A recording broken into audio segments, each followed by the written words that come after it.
सभी को जय हिंद दोस्तों। आप सभी का हार्दिक स्वागत है जय हिंद रिएक्शंस पे। आशा करता हूँ कि आप सभी लोग बहुत अच्छे होंगे। तो आज हम आपके लिए एक धमाकेदार वीडियो लेकर आए जिसमें आप देखेंगे भारत की बेटी और सुप्रीम कोर्ट की दबंग वकील नाज़िया लाई खान का दमदार और बेबाक इंटरव्यू जो कि वो देंगी पाकिस्तान के मशहूर पत्रकार शोएब चौधरी को, जिनको भारत में बहुत ज्यादा पसंद किया जाता है, जिसमें वो बात करेंगी वक्फ से लेके यूसीसी यानी कि समान नागरिक संहिता के बारे में। तो ये वीडियो काफी इंफॉर्मेटिव और इंटरेस्टिंग होगी, आपको बहुत कुछ जानने को मिलेगा और मजा आएगा। तो इसे अंत तक देखें और चैनल पे नए हैं तो चैनल को सब्सक्राइब कर दें ताकि हम आपके लेटेस्ट इंपॉर्टेंट और दमदार वीडियोस लाते रहें। तो चलिए पहले ये वीडियो देखते हैं और अंत में इसके बारे में बात करेंगे। जय हिंद, जय भारत। तमिलनाडु तमिलनाडु का एक किसान था। 2021 की घटना है। तमिलनाडु का एक किसान था जिसने जो अपने खेत को बेचना चाहता था और वो बेचारा रजिस्ट्रार के पास गया और उसने कहा कि मुझे खेत बेचना है, अपनी बेटी की शादी करनी है। बाद में पता चला कि उसकी संपत्ति को वक्फ बोर्ड ने ले लिया है। ठीक है, उसे तो खुद उन्होंने नहीं कहा पता था। कि हाँ, ये मेरा है। हाँ। ठीक है। अब फिर मैं तमिलनाडु की ही बात बता रही है। तमिलनाडु का एक गांव है, उसमें वो उस पूरे गांव को वक्फ बोर्ड ने कहा कि ये मेरी संपत्ति है। यहाँ तक के 1500 साल की पुरानी पुरानी एक मंदिर है, उस मंदिर को भी कह डाला कि अरे ये तो पहले मस्जिद थी।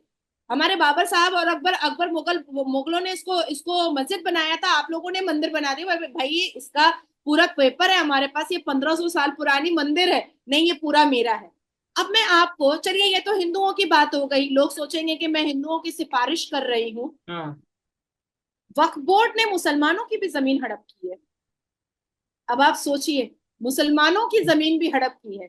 अख्तर अली वर्सेस उत्तर प्रदेश वक्फ बोर्ड। अख्तर अली नाम के आदमी की कई एकड़ की जमीन वक्फ बोर्ड ने हड़प की और उसके बाद फिर अपने ट्रिब्यूनल से, अपने ही कोर्ट से, अपने ही जज से, अपने ही जजमेंट से कह दिया अख्तर अली अब तुम यहां से निकल जाओ, ये जमीन वक्फ बोर्ड की हो गई। अख्तर अली 11 साल इंतजार करने के बाद न्यायपालिका पहुंचा और कहा, उसने चैलेंज किया वक्फ बोर्ड को मुसलमान होने के बावजूद कि ये वक्फ बोर्ड ये हड़प करने के लिए बैठा है, ये लैंड माफिया है, ये जिहाद चला रहा है, इसके अलावा कुछ नहीं चला रहा है। फिरोज खान वर्सेस उत्तर प्रदेश वक्फ बोर्ड। फिरोज खान साहब की जमीन, इन्होंने 4 साल लड़ाई लड़ी। ठीक है। अब इसके बाद आती है अनीस आयशा। मैं सबके जजमेंट को लेकर के बैठी, ये कोर्ट नाजिया के जी, जजमेंट को। ये वक्फ बोर्ड पूरे इंडिया में का एक मतलब वो बोर्ड है या हर एक स्टेट का अपना अपना अलहदा से वक्फ बोर्ड होता है? ये मुझे थोड़ा सा क्लियर करिएगा, क्योंकि ऐसा होता है ना कि किसी स्टेट में कोई गवर्नमेंट, किसी स्टेट में कोई गवर्नमेंट, तो वक्फ बोर्ड भी फिर उस हिसाब से, या पूरे इंडिया का एक वक्फ बोर्ड है फिर आगे उसने अपने ऑफिस या जो भी एक। पूरे इंडिया का एक वक्फ बोर्ड है और उसके बाद फिर उन्होंने अपनी अपनी शाखाएं बना करके रखी हैं 28 राज्यों में। ऐसे ये कहते हैं, चिल्लाते हैं कि हम मुसलमान 20 करोड़ की आबादी में, पर शिया वक्फ बोर्ड अलग है और सुन्नी वक्फ बोर्ड अलग। अच्छा। ठीक है। ठीक है। अब इन्होंने सिर्फ हिंदुओं की जमीन या आर्मी की जमीन या रेलवे की जमीन नहीं हड़प की है, इन्होंने मुसलमानों की भी जमीन हड़प की है।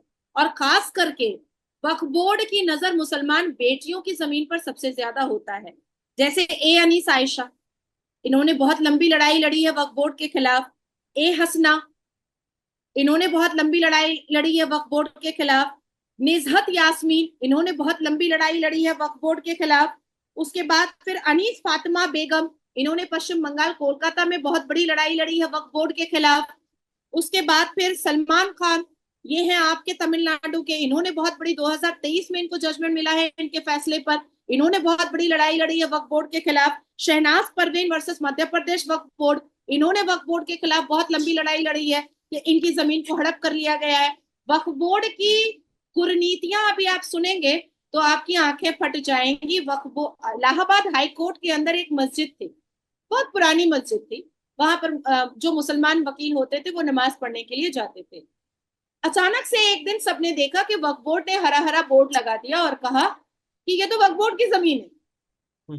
अब सारे जो बाकी के वकील थे वो खड़े हो गए, कहे कि हमें आपत्ति नहीं है कि यहाँ पर मस्जिद है, आप नमाज पढ़ रहे हैं, आप यहाँ पर खुतबा कर रहे हैं, आप यहाँ पर जमात खड़ी कर रहे हैं, हमें कोई आपत्ति नहीं है और बरसों से यहाँ पर था, आप करें, लेकिन आप इसको वक्फ बोर्ड की संपत्ति बोल करके कोर्ट के अंदर की जमीन को आप हड़प नहीं कर सकते हैं। अब क्या हुआ कि अब वक्फ बोर्ड जो है उनको आंखें दिखाने लगा। आंखें दिखाने लगा तो वकील भी भाई वकीलों से आंखें दिखाकर और उंगली उठा करके बात कभी नहीं किसी को करना चाहिए। अब उन्होंने एक याचिका दायर कर दी और याचिका में इलाहाबाद हाई कोर्ट के जज ने कहा कि भैया अब तुम ये मस्जिद ही हटाओ। अब वक्फ बोर्ड वाले अकड़ गए, बोले नहीं, हम तो, ये तो वक्फ बोर्ड की जमीन है, हम तो हटाएंगे ही नहीं, हमारे तो मुगलों ने छोड़ करके गए हैं ये जमीन। ये मामला चला गया सर्वोच्च न्यायपालिका, मतलब भारत के सबसे बड़े the honourable supreme court of India में। सुप्रीम कोर्ट ऑफ इंडिया ने जब इंटरवीन किया तो सुप्रीम कोर्ट ने कहा बेटा हटा लो मस्जिद, इज्जत से हटा लो, क्योंकि अब तुमने गलत कर दिया। तब जा करके वक्फ बोर्ड ने एक रिक्वेस्ट की याचिका डाली और कहा कि ऑल्टरनेट में हमको कोई जगह दे दीजिए मस्जिद बनाने के लिए। तो ये तरीका होता है वक्फ बोर्ड वालों का वक्फ की जमीन को हड़पने का, और इसको चलाने वाले मात्र 200 लोग हैं पूरे भारत में, मात्र 200 लोग। ठीक हो गए, तो वो फिर कितने 2017 में 2017 में, अच्छा ये चीजें क्वेश्चन मार्क और डाउटफुल कब हुई? 2017 में ये वक्फ बोर्ड के जो मेंबर बैठे हुए हैं और चेयर पर जो सब कोई बैठे हुए हैं, इनकी आपस में लड़ाई हो गई थी। आपस में लड़ाई कैसे हुई कि कुछ मुतवल्ली, आप तो समझ रहे हैं मुतवल्ली, लेकिन भारत के व्यूअर्स को समझाने के लिए, मुतवल्ली मतलब मैनेजर, उसने क्या किया था कि मुतवल्ली मैनेजर ने कुछ संपत्तियों को बेच डाला अपने पर्सनल इंटरेस्ट के लिए, अपने पर्सनल फायदे के लिए। कुछ मुतवल्लियों ने वक्फ बोर्ड की संपत्ति में घर बना करके अपनी बेटी को जहेज में दिया। कुछ मुतवल्लियों ने उस वक्फ बोर्ड की संपत्ति को बेच करके अपने बेटे को विदेश भेजा पढ़ाई करवाने के लिए।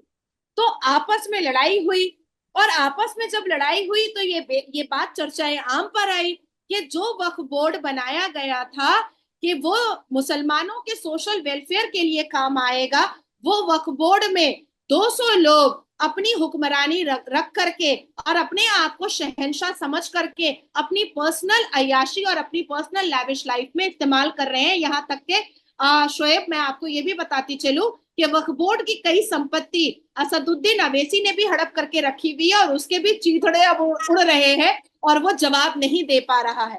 अब आती है बात वक्फ बोर्ड की कि अगर वक्फ बोर्ड ने मुसलमानों के सोशल वेलफेयर के लिए बना था, अगर वक्फ बोर्ड ने सोशल वेलफेयर के लिए काम किया होता, तो क्या सच्चर कमीशन की रिपोर्ट के हिसाब से भारत के मुसलमान दलित से पीछे होते शिक्षा में? नहीं है। मुसलमान आज खुद ही मुसलमान चिल्लाता है ना, मुझसे बातचीत करने से पहले आप लोग क्या सुनते थे कि भारत में मुसलमानों को बहुत अत्याचार किया जा रहा है, उनको खाने को नहीं है, उनको पहनने को नहीं है, उनको रहने को नहीं है। तो आप इसी मुसलमान के पास जब 9.4 लाख एकड़ जमीन है, 200 करोड़ से ऊपर का रेवेन्यू आ रहा है, आप सरकार से पैसा ले रहे हैं, तो फिर मुसलमान नंगा भूखा क्यों है? तो फिर मुसलमान जाहिल क्यों है? अब उसकी वजह मैं आपको बताती हूँ, ये भी सुनिए गौर से। उत्तर प्रदेश के आगरा में 8,436 प्रॉपर्टी वक्फ बोर्ड के अंदर में है, जिसमें 605 दरगाह, मजार और मकबरा बना हुआ है, ईदगाह 18 बना हुआ है, कब्रिस्तान 884 बना हुआ है, मदरसा 83 बना हुआ है, मस्जिद 580 बना हुआ है, स्कूल 0, स्कूल एक भी नहीं। अच्छा, ये मैं पूरे डेटा लेकर के बैठी। ठीक है, लेकिन अब मेरे ख्याल से जिस तरीके से अब लोग खास तौर पे अगर हम बात करें एजुकेशन की अहमियत को जानने लगे, मेरे ख्याल से अब थोड़ा ये चेंज आता नजर आएगा आने वाले टाइम में। नाज़रीन, इधर दो चीजें हैं, एक मेरे पर्सनल माइंड में भी क्वेश्चन आया है और शायद बहुत से लोगों को खास तौर पे पाकिस्तान से माइंड में आएगा जब वो ये वीडियो देखेंगे, तो इसलिए मैंने सोचा क्वेश्चन कर लूं।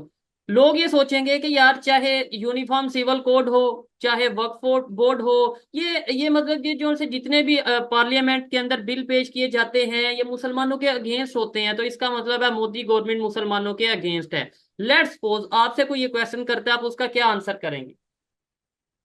यूनिफॉर्म सिविल कोड सिर्फ मुसलमानों के लिए तो नहीं आ रहा है शायद, लेकिन जो एक इमेज किया जाता है, जो पोर्ट्रे किया जाता है, वो तो यही है ना कि जो यूनिफॉर्म सिविल कोड मतलब मुसलमानों का जो सा वो के खिलाफ है।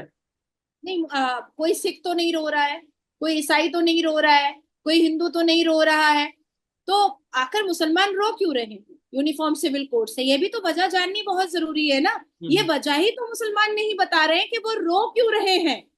भाई सिखों ने तो बोला कि हम स्वागत करते हैं यूनिफॉर्म सिविल कोड का, हिंदुओं ने कहा कि हम स्वागत करते हैं यूनिफॉर्म सिविल कोड का, क्रिश्चियन ने कहा कि हम स्वागत करते हैं, सारे धर्मों ने कहा कि हम स्वागत करते हैं। आखिर मुसलमानों को आपत्ति क्या है यूनिफॉर्म सिविल कोड से? ये भी तो बताए, लिखित रूप में बताए भाई। हम तो ऐसे नहीं कह रहे हैं कि आप हवा में बताइए, आप लिखित रूप में बताइए। अब बात आती है कि मुसलमान कहेंगे कि हमको 4 शादी नहीं करने दिया जा रहा है, तो मत करो ना, क्या प्रॉब्लम है? अच्छा ही है, एक शादी करो या दो बच्चे पैदा करो, उसको अच्छे से लिखाओ, पढ़ाओ, बड़ा करो। और जिस देश में आप रहते हो उस देश के संविधान को अगर आप नहीं मानोगे तो कैसे चलेगा? अच्छा, बांग्लादेश के जो मिनोरिटीज हैं बॉर्डर के ऊपर आती नजर आ रही हैं। पहले तो ये सिर्फ न्यूज थी, अब प्रॉपर मैंने वीडियो देख ली है और वो आके रिक्वेस्ट कर रहे हैं कि हमें इंडिया में आने दें। अब सवाल इधर ये है कि भाई क्या इंडिया की गवर्नमेंट उन्हें आने देंगी? डेफिनेटली इलीगल वे में तो ऐसे तो कोई भी आके कहेगा, ऐसे तो सारा एक सिस्टम खराब हो जाता है। तो क्या उसका हल क्या देखा है आपने, या क्या हल आपको लगता है होना चाहिए? बहुत खूबसूरत सवाल आपने शोएब किया है। देखिए, सिटीजनशिप अमेंडमेंट एक्ट बिल के हिसाब से हमने नागरिकता देने की बात कही है, पर 2014 से पहले ठीक है। जितने भी हिंदू पाकिस्तान से, सीरिया से या अलग अलग देशों से जो कहीं पे आए भी। हैं बांग्लादेश से, हम उनको नागरिकता दे भी रहे हैं। 2024 के लोकसभा इलेक्शन के ड्यूरेशन में भी हजारों लोगों को नागरिकता मिली है, उनको सर्टिफिकेट मिला है बजाते। लेकिन अब बात यहाँ पर मान सम्मान की आ चुकी है। ये जो वीडियो है, जो लोग नदी के रास्ते से या जंगल के रास्ते से, जाहिर सी बात है, मरता क्या नहीं करता इंसान, अपने जान को बचाने के लिए, अपने अपनी बहू बेटी की आबरू को बचाने के लिए कुछ भी करने को तैयार हो जाता है। लेकिन मैंने और मेरे जो बड़े नेता हैं जैसे योगी जी, हम लोगों ने कहा कि अपने अधिकार को मांगना समझो, सीखो कैसे मांगा जाता है अपना अधिकार। आ जाना ये कायरता की निशानी होगी। हम तो आपको सेव करेंगे, हम अपने अपने भारत में आपको शरण देंगे, लेकिन इलीगल तरीके से नहीं देंगे। वो तो आप बॉर्डर पॉसिबल नहीं क्रॉस है। करके आएंगे और हम आपको रख लेंगे, ये नहीं हो सकता है।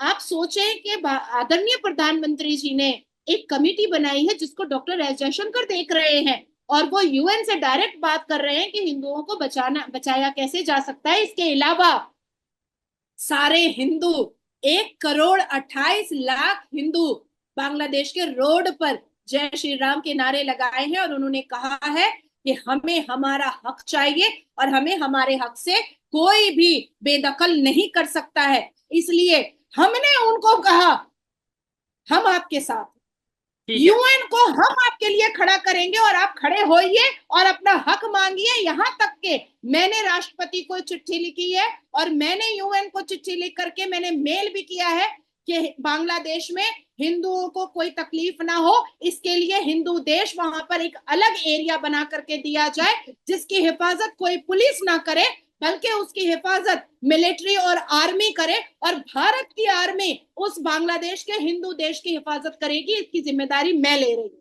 दोस्तों आशा करता हूं कि वीडियो को आपने अंत तक देखा होगा और हमेशा की तरह नाज़िया अली खान का दमदार और बेबाक रिएक्शन आपको काफी पसंद आया होगा और इस वीडियो में आपको बहुत सारी जानकारी मिली होगी। तो ये वीडियो अगर आपको पसंद आई है इसे लाइक और शेयर जरूर कर दें और अपने विचार हमें कमेंट सेक्शन में लिखकर जरूर बताएं। और एक बार फिर चैनल पे नए हैं तो चैनल को सब्सक्राइब कर दें। तो चलिए फिर मिलेंगे ऐसी किसी इंपॉर्टेंट और दमदार वीडियो में, तब तक अपना ध्यान रखिए। जय हिंद, जय भारत।